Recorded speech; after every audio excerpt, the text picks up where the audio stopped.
Bismillahirrahmanirrahim. Assalamualaikum warahmatullahi wabarakatuh. Innal hamdalillah nahmaduhu wa nasta'inuhu wa nastaghfiruh wa na'udzu billahi min shururi anfusina wa sayyiati a'malina. Man yahdihillahu fala mudilla lahu wa man yudlil fala hadiya lahu. Asyhadu an la ilaha illallah wahdahu la syarika lahu wa asyhadu anna Muhammadan 'abduhu wa rasuluh sallallahu alaihi wa ala alihi wa ashabihi wattabi'ina wattabi'it tabi'ina wa man tabi'ahum bi ihsanin ila yaumiddin. Ya ayyuhalladzina amanu taqullaha haqqa tuqatih wa la tamutunna illa wa antum muslimun. Amma ba'd. Puji syukur kita panjatkan kepada Allah Subhanahu wa taala.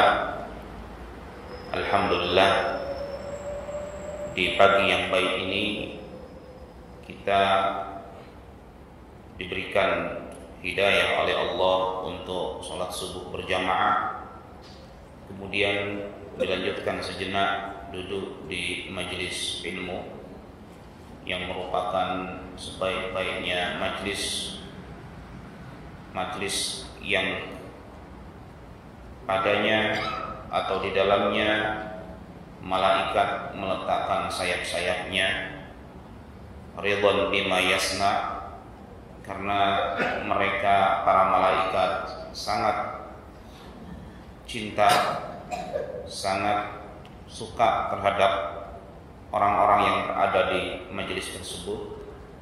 Majelis yang kata Rasul sallallahu alaihi wasallam akan memberikan kenyamanan dan ketenangan kepada setiap yang duduk di dalamnya. Nazalat alaihimus sakinah. Siapapun yang duduk di majelis itu, dia akan tenang, nyaman. Ini adalah janjinya Rasul sallallahu alaihi wa ala alihi wasallam. Makanya saking tenang dan nyamannya, kadang-kadang tidur, ngantuk, tenang, nyaman. Jadi saking tenang dan nyamannya, kadang-kadang suara ustadznya lama-kelamaan mengecil sehingga ketiduran.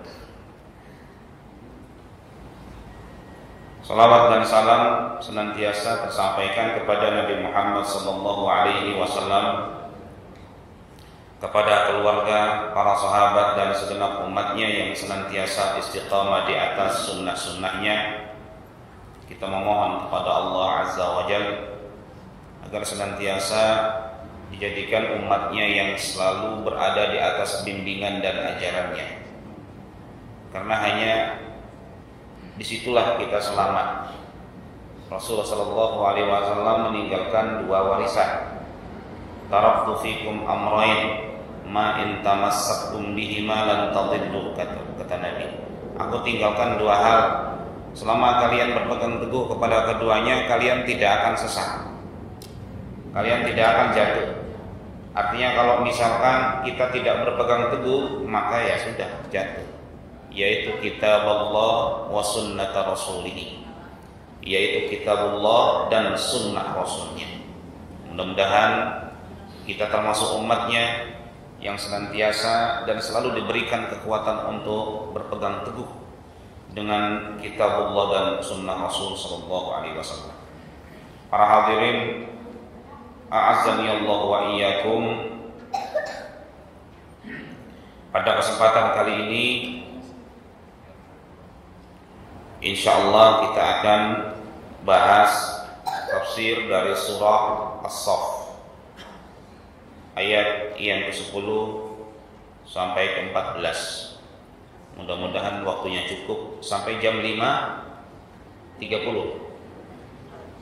Iya. 5 berapa? Cepat banget, 5.30. 5.40. Tadi dengarnya 5.30. Mudah-mudahan cukup waktunya. Kita bahas surah As-Saff ayat 10 sampai 14. surah yang sebagian besar kita mungkin jarang ya menghafal surah ini, tetapi para penuntut ilmu ini termasuk yang suka menghafal surah ini karena banyak sekali pesan-pesan dari Allah Subhanahu wa taala kepada kita, khususnya orang-orang yang beriman. Pada surah ini Allah Subhanahu wa taala pada surah ayat yang ke-10 Allah Subhanahu wa taala berfirman, ya ayyuhalladzina amanu, wahai orang-orang yang beriman. Berarti kita nih termasuk orang-orang yang beriman. Khitabnya kepada kita. Makanya surah ini masuk dalam kategori surah Madaniyah. Surah-surah yang memang diturunkan setelah Rasulullah SAW hijrah. Wahai orang-orang yang beriman, hal adullukum, maukah aku tunjukkan kepada kalian, ala hal adullukum ala tijaratin tunjikum min adzabin alim. Maukah aku tunjukkan kepada kalian ala tijarah, terhadap suatu bisnis, suatu perdagangan. Di sini Allah ngajak kita untuk berbisnis. Mau nggak kamu dengan saya, kata Allah, dengan Allah berbisnis. Jadi Allah ngajak kita berbisnis. Yang namanya bisnis itu ada yang kita kasihkan, ada yang kita dapat. Seperti itu. Namanya dagang, kita jual apa, kita dapat apa. Itu yang namanya dagang. Di sini adalah ayat di mana Allah Subhanahu wa taala mengajak kita, kaum muslimin, orang-orang yang beriman, mau nggak berdagang dengan Allah? Dapatnya apa? Tunjikum min adzabin alim. Kalau kalian mau berdagang, Allah akan ngasih, yaitu selamat dari azab yang pedih. Tunjikum min adzabin alim. Ini salah satu keuntungannya. Keuntungannya adalah engkau selamat dari azab alimun yang pedih. Para hadirin azani Allah wa iyyakum, ketika kita beriman kepada Allah Subhanahu wa taala, maka semua turunan keimanan harus kita yakini adanya. Orang-orang yang beriman, dia meyakini bahwa hidup tidak hanya sekedar hidup, bahwa nanti akan ada kehidupan setelah kematian, dan bahwa kematian adalah gerbang menuju kehidupan yang lebih besar lagi, dan bahwa nanti dalam kehidupan yang berikutnya hanya ada akan dua tempat. Yang pertama surga, yang kedua neraka. Hanya itu yang kita miliki.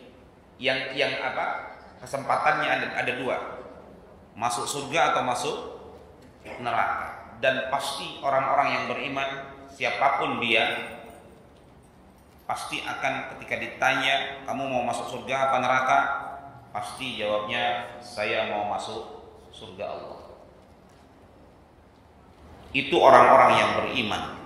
Harapannya adalah selamat nanti dari azab yang pedih di neraka. Dan siapapun orang yang beriman, dia tidak mau untuk masuk ke dalam neraka. Ini keyakinan yang pasti, bahwa setiap orang yang beriman punya keyakinan seperti ini.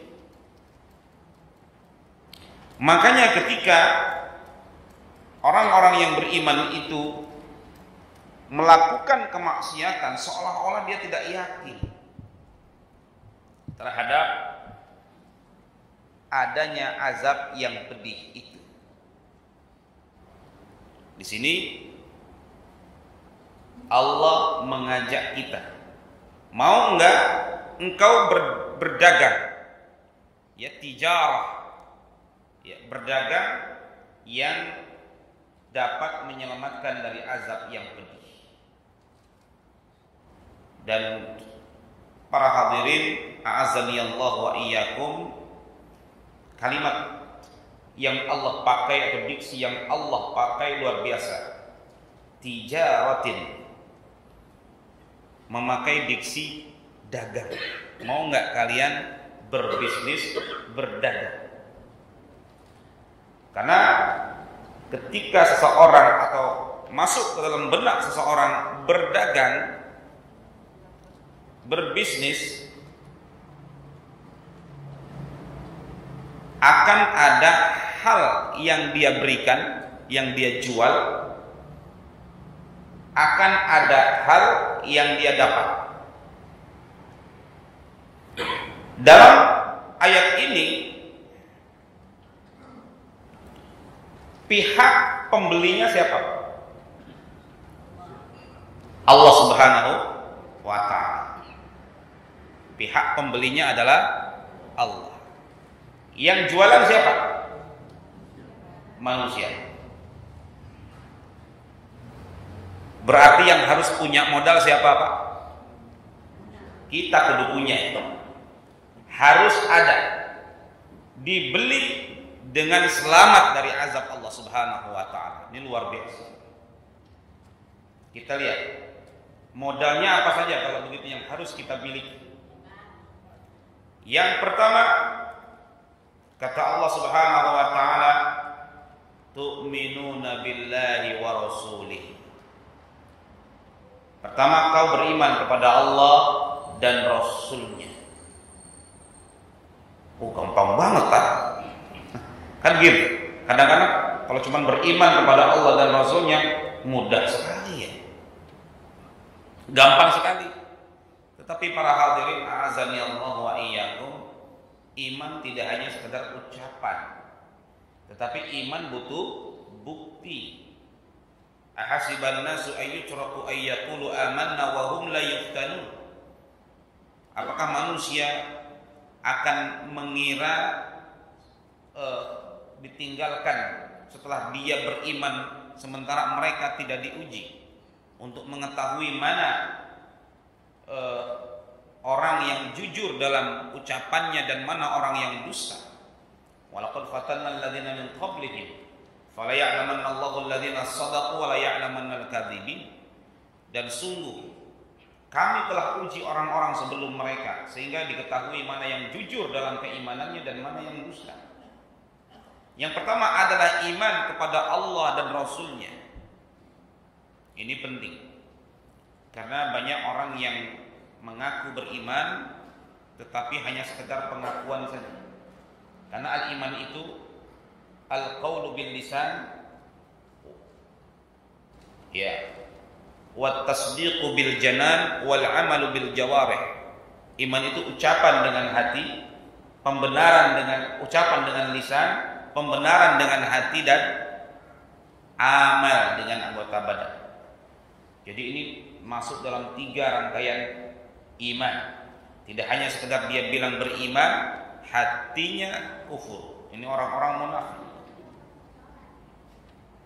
Tetapi dia buktikan iman, lisan, hatinya, dan perbuatannya. Tu'minuna billahi wa rasulihi. Ini menunjukkan kalau iman itu modal utama yang sangat besar sekali. Baru kerasa nanti ketika bertemu dengan Allah Subhanahu wa ta'ala. Orang nggak bawa iman, selesai sudah. Orang tidak memiliki iman, habis sudah. Walaupun dia memiliki apapun, kata Allah, "Lau anna lahum ma fil ardi jami'an wa mithluhu ma'ahu liyaftadu bihi min 'adzabi yaumil qiyamah ma tuqbila minhum," kata Allah. Mereka-mereka yang tidak beriman bertemu dengan Allah, seandainya mereka punya semua yang ada di muka bumi ini, wa mislahu ma', dan yang semisalnya, semuanya punya, liyaftadu bihi min adzabi yaumil qiyamah, agar bisa ditebus sehingga dia tidak diazab nanti di hari kiamat. Ma tuqbila minhum, tidak akan diterima oleh Allah Subhanahu wa taala. Jangan dianggap remeh masalah iman. Para hadirin azani Allah wa iyyakum. Wal imanu yazidu bit ta'ah wa yanqusu bil ma'siyah. Iman itu bertambah dengan ketaatan. Di antara bentuk ketaatan adalah ketaatan ibadah, itu menambah keimanan. Salat bisa nambah keimanan. Zikir bisa nambah keimanan. Baca Quran bisa menambah keimanan. Duduk di majelis ilmu luar biasa, bisa menambah keimanan. Wa yanqusu bil ma'siyah, dan berkurang dengan kemaksiatan.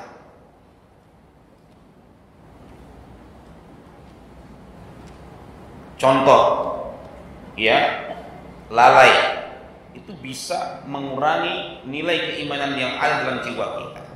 Lalai itu misalkan mengerjakan pekerjaan sesuatu yang maksiat, yang bersifat maksiat.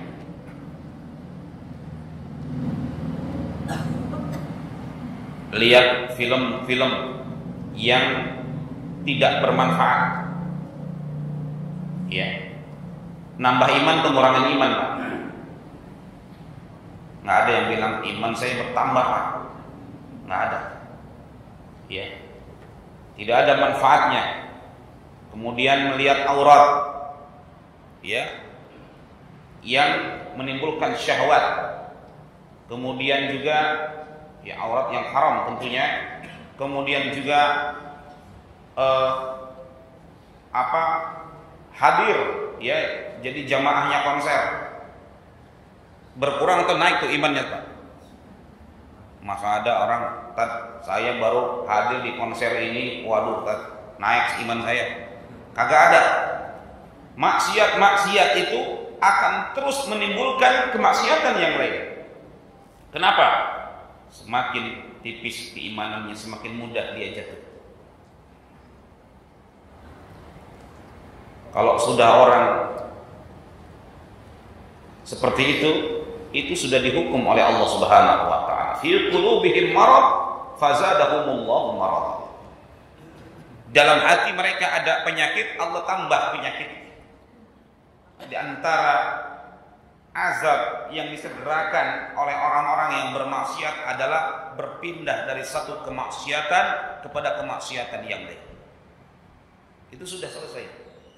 Azabnya seperti itu, dia sulit untuk bangkit atau lepas dari kubangan itu.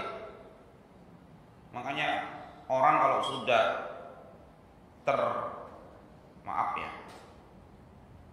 punya penyakit maksiat, susah bangkitnya, itu susah. Mengapa? Dia sudah diikat. Seperti orang misalkan kecanduan narkoba, seperti itu. Harus direhabilitasi. Orang kalau sudah kecanduan maksiat susah. Kayak ini aja, Pak, anak-anak kita kalau sudah candu, apa Pak sekarang anak-anak itu? HP ya, Pak. Candu game, kita tarik saja HP-nya, waduh, uring-uringan, Pak. Ya, uring-uringan, ngambek. Kadang-kadang kita lagi tidur, HP dia ambil diam-diam, gitu. Kadang-kadang pura-pura mau lihat jadwal belajaran, lihat jadwal 1 jam lagi, ternyata main HP. Itu kalau sudah, anak itu kalau sudah candu susah. Siapa yang salah? Ya orang tuanya yang punya duit, beliin HP. Kadang-kadang anak sekarang dikasih satu-satu HP. Luar biasa di situ. Sekarang kerusakan ada. Kita nggak ngerti download apa itu anak. Kita nggak ngerti lihat apa itu anak. Yang penting anteng aja, kan? Ya. Padahal kita diperintahkan untuk qu anfusakum wa ahlikum nar, untuk menjaga diri kita dan keluarga dari api neraka. tapi kita biarkan anak kita tenggelam terus, sehingga susah anak kita untuk bangkit dari itu. Susah anak kita untuk baca Quran, untuk menerima kebenaran, untuk ke masjid, gara-gara kita. Sekarang kalau kita sensus di sini kaum milenialnya berapa orang? Kolonial semua dari awal sampai akhir. Salah siapa ya? Salah kolonial ngasih HP kepada milenial. Tapi memang sulit dihindari. Sistem juga sekarang apa-apa HP. Daftar sekolah pakai HP. Bayar apa-apa pakai HP. Semua HP sudah. Kalau gitu kita tidak bisa melepaskan siapapun sekarang dari handphone. Yang bisa kita lakukan adalah mengendalikan handphone itu.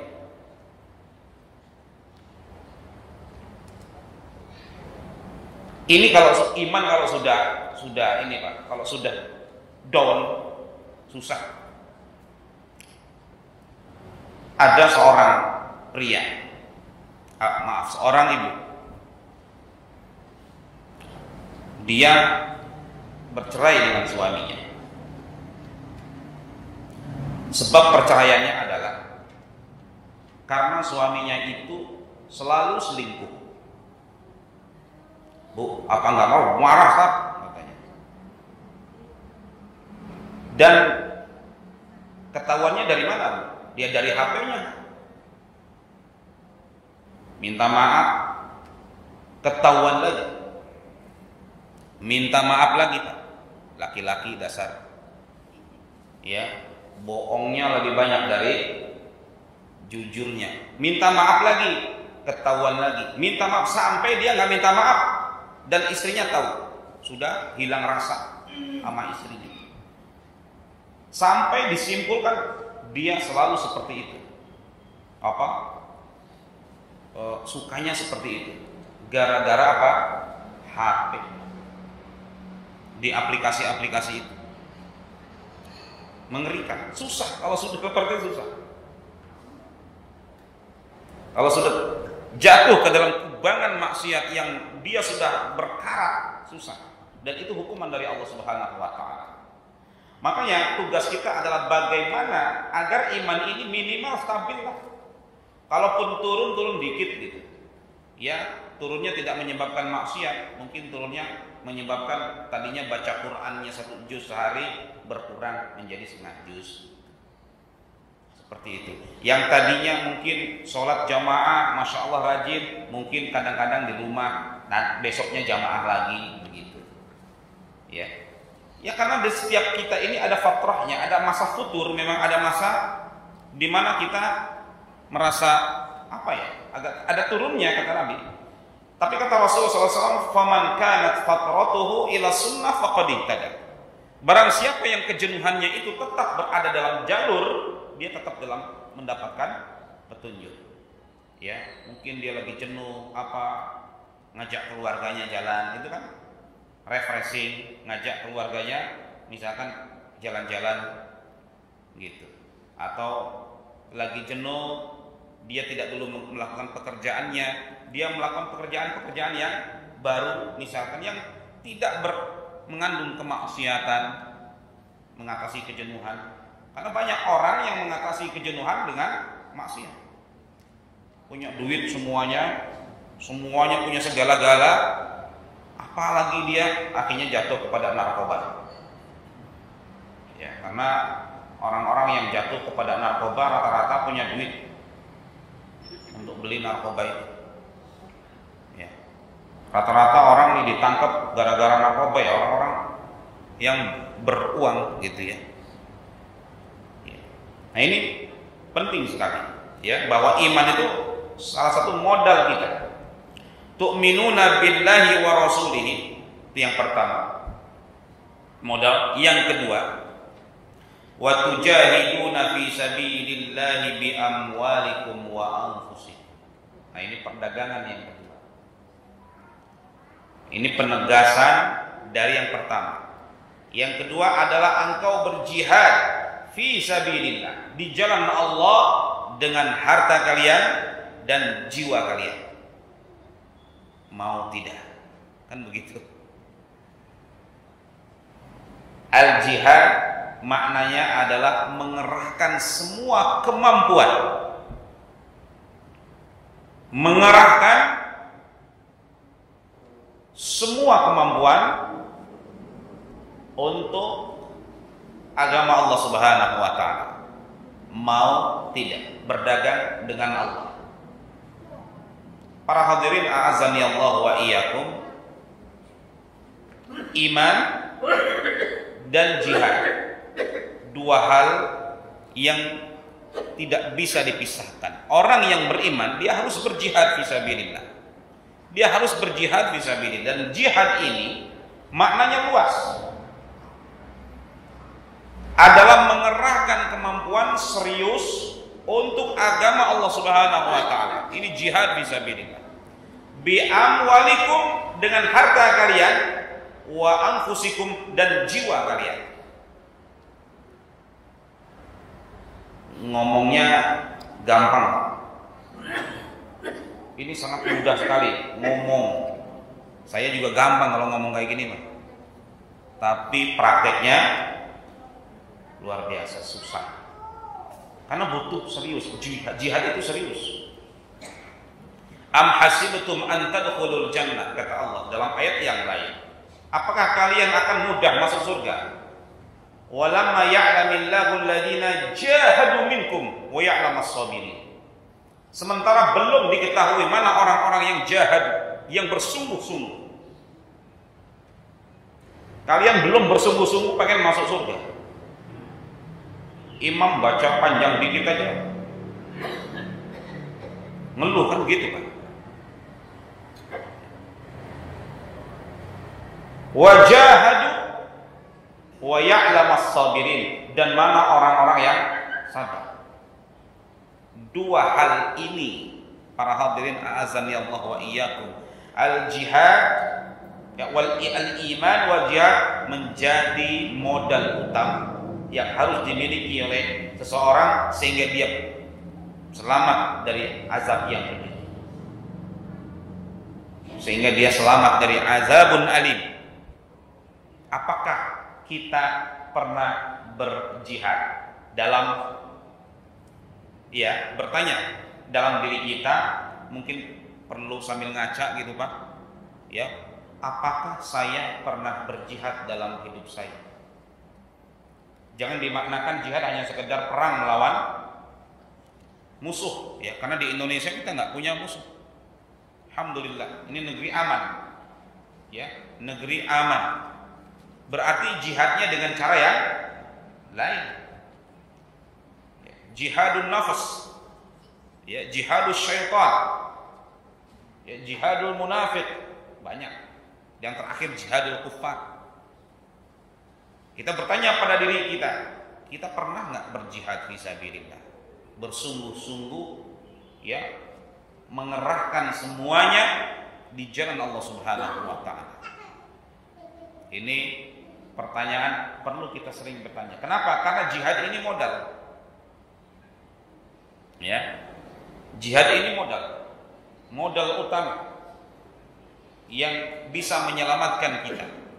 Ya. Kalau para sahabat dulu jihadnya jihad perang, jihad kita.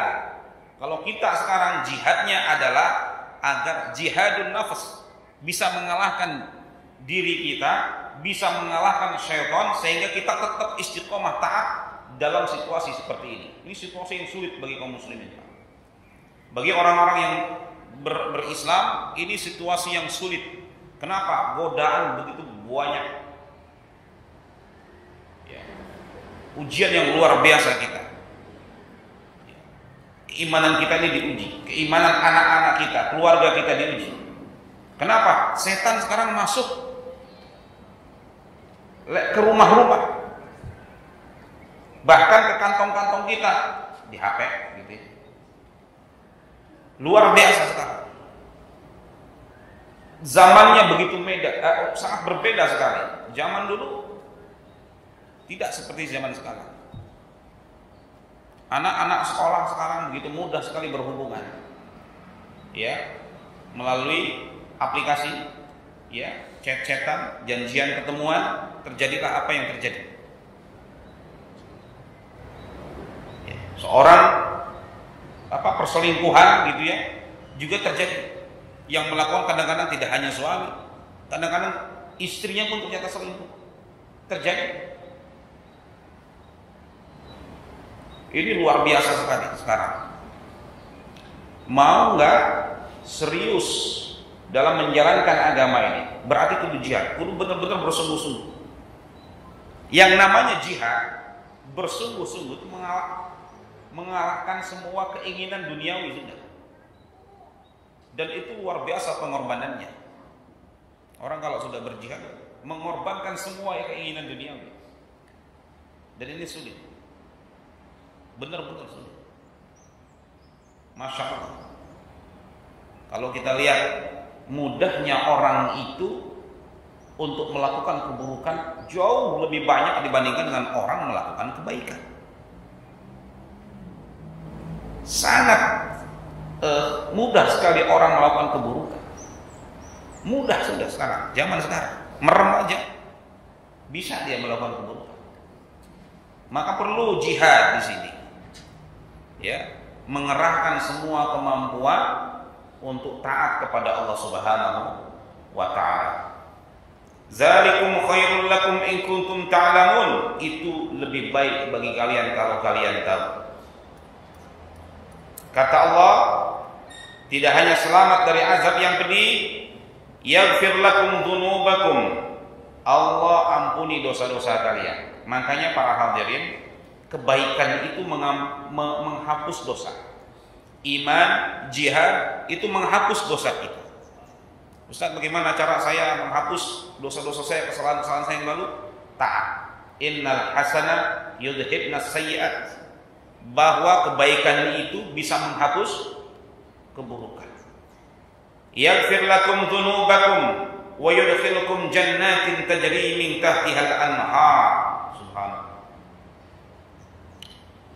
Allah ampuni dan nanti Allah akan masukkan kalian ke dalam surga yang mengalir di bawahnya sungai-sungai, yang keindahannya nggak bisa kita bayangkan. Jadi ini iman, Pak. Ini masalah iman sudah. Yakin apa tidak sudah? Yakin dengan surga atau tidak? Itu saja. Ya.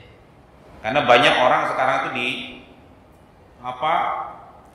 keyakinan-keyakinan ini di syaitan itu melawan dengan apa? Dengan materi-materi. Manusia itu sekarang ditarik agar mereka selalu berpikiran, ya, bersikap melakukan sesuatu sesuai dengan materi yang terlihat. Sementara perkara-perkara seperti ini diupayakan untuk dijauhi. Contoh saja, barang siapa yang sholat subuh besok di Masjid Baitur Rahim dapat motor satu, sab kedua dapat motor, sab pertama dapat mobil. Contoh ya, ini ya, itunya dilihatin Pak hadiahnya. Ini masjid ini saldonya kebanyakan misalkan ya. Misalkan buat sayembara nih, sab pertama yang paling dekat dengan imam sholat dapat mobil mahalnya. Apa yang terjadi, Pak? Ya sekarang pada tidur di sini nih, berebut di sini. Sekarang, Pak, jangan besok kok. Sab kedua dapat HP, sab ketiga nggak dapat apa-apa. Orang pada tidur di sini, Pak. Dari sekarang pada tidur. Jangankan mobil, HP, sembako saja ngantri sampai ngap-ngapan kan begitu. Kalau ada pembagian sembako, Masjid Baitur Rahim besok akan dibagikan sembako berupa HP. Bagikan saja begitu. Yang mau kupon ba'da subuh akan dibagikan. Kuponnya hanya terbatas 30. Ini Pak, ngantri itu Pak. Mengapa? Kelihatan. Nah, ini dia. Iman itu adalah terhadap sesuatu yang tidak terlihat, yang maha gaib Allah Subhanahu wa taala. Surga dan neraka, ini pun gaib. Yakin apa tidak? Begitu saja. Orang yang beriman yakin apa? Tidak. Ya. Jannatin tajri min tahtihal anhar. Surga yang mengalir di bawahnya sungai-sungai. Wa masakin thayyibatan fi jannati 'adn. Dan tempat yang baik di surga Adn. Zalikal fawzul 'adzim, dan itulah kemenangan yang nyata. Jadi Allah sebenarnya sudah memotivasi kita. Memotivasi kita lewat firman-Nya ini, ayo mari kita taat kepadanya. Ayo mari kita berjuang. Berjuang untuk taat kepadanya karena butuh perjuangan. Subhanallah, ketika orang itu berjuang, mau berjuang, maka Allah akan mudahkan dia untuk senantiasa taat. Pertamanya susah sekali ini, sholat subuh, bangun subuh susah, tapi dia mengalahkan dirinya, walaupun berpayah-payah, besoknya susah, besoknya agak lumayan mudah, akhirnya otomatis Allah mudahkan. Mungkin kita merasakan seperti itu. Pertamanya susah kita sholat malam, susah sekali, kita berjuang, ya, mengalahkan apalah kantuk kita, wudu, sholat walaupun cuma satu rakaat, 2 rakaat, tidur lagi. Besoknya dimudahkan, terus dimudahkan sampai akhirnya luar biasa, sangat mudah sekali. Itu pahala bagi ketaatan adalah ketaatan yang lain. Pahala bagi dosa bagi kemaksiatan adalah kemaksiatan yang lain. Maka ketika seorang itu mudah untuk taat, dia akan dimudahkan untuk melakukan ketaatan yang lain. Setelah sholat dia berkeinginan untuk berinfak, kemudian mudah sekali berziarah kepada saudara-saudara, kemudian luar biasa banyak sekali ketaatan yang Allah mudahkan. Wa ukhra tuhibbunaha nasrun minallahi wa fathun qarib wa basyiril mu'minin. Dan yang lain, ya, yang akan didapatkan perkara yang lainnya adalah nasrun minallah, pertolongan Allah. Ini disebutkan oleh para ulama, ini adalah pahala yang disegerakan. Jadi sesuatu yang akan kita dapatkan yang disegerakan sebelum mati. Nasrum minallah wa fathun qarib, dan kemenangan yang nyata. Ayat ini memang berbicara dalam konteks ketika menjelang Fathu Makkah. Ya, Fathu Makkah. Ketika itu Allah Subhanahu wa taala khitabnya kepada orang-orang atau para sahabat yang akan menuju Makkah. Tetapi lihat di sini Allah memerintahkan mereka untuk beriman dan berjihad. Nasrun minallah, pertolongan dari Allah adalah dijaga. Orang-orang yang beriman dan berjihad, dia senantiasa dijaga oleh Allah dari perkara-perkara yang kotor, dari perkara-perkara yang dibenci. Selalu dijaga oleh Allah. Matanya dijaga, lisannya dijaga, tangannya dijaga, kakinya dijaga, semuanya dijaga oleh Allah. Itulah yang namanya pertolongan Allah. Ada yang menganggap dalam bentuk harta. Bisa jadi ketika hartanya berkah di tangan orang-orang yang beriman, kan hartanya berkah. Bisa jadi Allah mudahkan rezekinya, karena Allah tahu ini orang baik.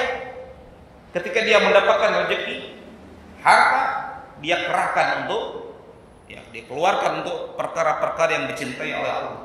Sedekahnya, ya, nyumbang masjid misalkan, nyumbang pesantren misalkan, luar biasa.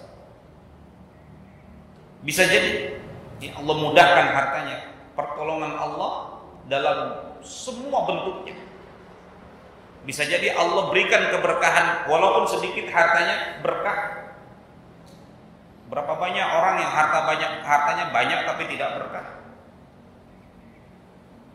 Habis begitu saja. Habis untuk nyogok hakim misalkan. Ya kan nggak berkah, Pak. Habis untuk nyogok Siapa begitu? Ya. Habis untuk membiayai anaknya yang kecanduan narkoba, misalkan. Bisa jadi. Ya, ketidakberkahan harta. Wa ukhra tuhibbunaha nasrun minallahi wa fathun qarib, kemenangan yang nyata, wa basyiril mu'minin, dan beritakanlah kabar gembira kepada orang-orang yang beriman. Ya ayyuhalladzina amanu, kemudian ayat terakhir Allah kembali mengajak orang-orang yang beriman. Kunu ansarallah, jadilah kalian penolong-penolong agama Allah. Subhanallah. Jadilah kita ini di dunia itu sebagai penolong agama Allah. Gimana penolong agama Allah itu apa? Lakukan itu minimal kita menjadi orang yang taat kepada Allah. Minimal disebutkan dalam beberapa buku tafsir bahwa Ansarullah adalah orang yang berada selalu taat kepada Allah. Minimal, maksimalnya lakukan ini untuk jadilah orang-orang yang banyak membantu orang lain, banyak memberikan manfaat kepada orang lain. Siapapun kita. Misalkan kita sebagai seorang direktur, ya, berikan manfaat kepada umat. Dia punya otoritas misalkan di pemerintahan. Otoritasnya itu jadikanlah manfaat untuk umat. Siapapun dia. Ansarullah, penolong-penolong Allah. Kama qala Isa bin Maryam lil hawariyin, man ansari ila Allah. Sebagaimana Isa bin Maryam berkata kepada Hawari. Hawari itu sahabat paling dekat. Setiap nabi itu punya Hawari. Ya. Setiap nabi itu punya Hawari. Punya sahabat-sahabat khusus. Ya, Nabi Isa punya sekitar 12. Nabi Muhammad luar biasa. Para sahabat radhiyallahu alaihim ajmain. Kalau kita lihat kehidupan mereka luar biasa. Para sahabat. Ya. Menolong Rasul sallallahu alaihi wasallam. Selalu berada ya bersama Rasulullah sallallahu alaihi wasallam. Apakah untuk dunia mereka dekat dengan Rasul? Tidak, tapi untuk akhirat. Ya. Tidak, mereka tidak mencari kedekatan dengan Rasul itu tidak mencari dunia, tapi nyari akhirat. Contoh, ya, ada seorang sahabat pernah Rasul sallallahu alaihi wasallam minta dibawakan air minum, air wudu. Ya. Kata Rasul sallallahu alaihi wasallam, ya, "Sal, kamu mau minta apa? Kamu sudah bantu saya mengambilkan air wudu. Kamu mau minta?" Sahabat ini ketika itu Rasul sallallahu alaihi wasallam sebagai apa? Sebagai khalifah, ya, sebagai pemimpin. Ya, ketika itu, ya, tentunya kalau kita ditanya Pak Jokowi, kamu mau minta apa? Mumpung Pak Jokowi nawarin ya Pak. Jangan sepeda, saya nggak mau saya. Ya minta rumah Pak, kalau sekarang susah rumah Pak. Ya rumah lah, walaupun tipe sederhana nggak apa-apa. Pak Jokowi di Cilengsi juga nggak apa-apa. Ngontrak terus, istilahnya kan begitu. Ya, mintanya apa? Sesuatu yang lagi kita pengenin kan begitu. Lihat nih sahabat ditawarin gitu. Mau minta apa? Rasul ketika itu jadi pemimpin. Ya, dunia ada di tangan Rasul sallallahu alaihi wasallam. Apa sahabat ini? Nah, ini makanya Pak, seleranya Pak, kalau kita mau nilai orang itu nilailah dari seleranya. Ya, orang itu bisa dinilai dari apanya Pak? Selera dia. Oh, dia seperti itu. Sahabat ini menjawab Pak, as'aluka murafaqataka fil jannah. Sudah. Saya cuma minta satu sudah. Yang saya minta menjadi ya temanmu nanti di surga. Subhanallah. Tidak hanya minta masuk surga, tapi di surganya itu dekat dengan Rasul sallallahu alaihi wasallam. Inilah selera. Ya selera kita wallahu a'lam bishawab. Kalau ditawarin kayak gitu, belum tentu Pak kita mau. Ya kalau kita nih ditawarin Rasul SAW datang ke kita misalkan ditawarin seperti itu, belum tentu kita jawab seperti itu.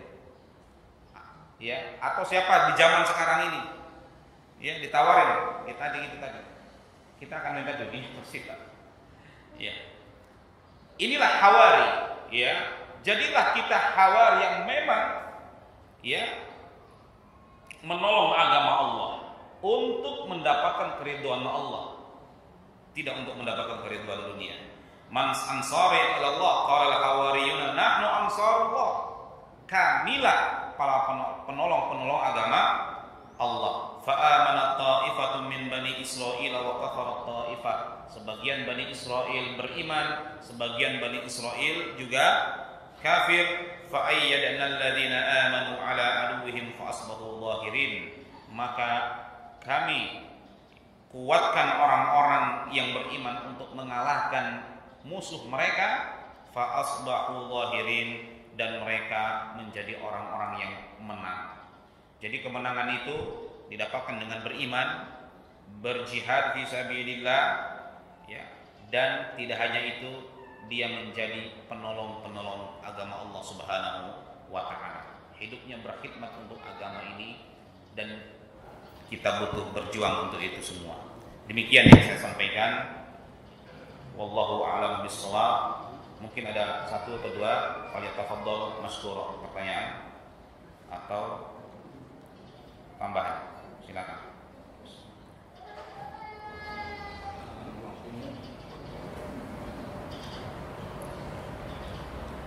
Waktunya cuma 1 menit Pak Ustaz. Ya. Jadi kita tutup. Baik. Kita tutup saja. Demikian yang saya sampaikan.